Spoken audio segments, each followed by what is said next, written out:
So making the decision to put your loved one on hospice care is a tough decision to make, because in one way you feel like you're giving up hope and you're giving up on them, but you have to know deep down in your heart that you're not, and this is just the next step that you have to take in order to provide and give what's best for them. And so anyone in that position where they know that there's just no hope for their loved one and that they won't recover and that they're close to that point in their life where they need care, I would encourage them, I would highly encourage them to call Hospice of the Valleys, not only over any other hospice, but just to contact Hospice of the Valleys for a couple of reasons.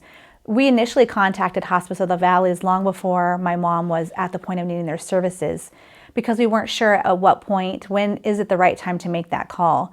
And one of the things that I loved about the care team that came and met with us is that we weren't pushed into making any decision. We were given information about how hospice works, the process, and when is the right time. At that point in time, my mom had decided she wanted to continue seeking treatment and trying to fight it as long as she could.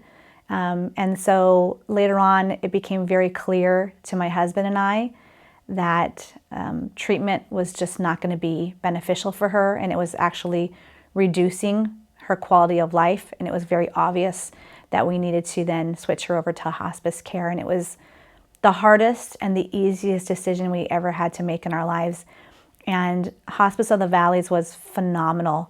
They, within less than 24 hours of contacting them, were in our home. They were assessing my mom. They got a hospital bed provided and a bunch of other medical equipment provided, pain medication provided.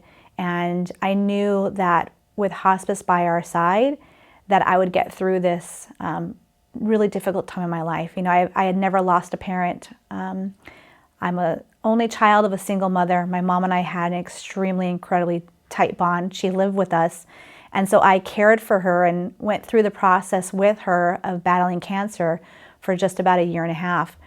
And so when I made that call to Hospice of the Valleys, what brought me so much comfort was knowing that I was no longer alone in this process, and that they were going to be there with me and helping me and my husband and our children get through this. And I am forever indebted to Hospice of the Valleys for everything they did for us and for my mom and for the love that they showed all of us during that time.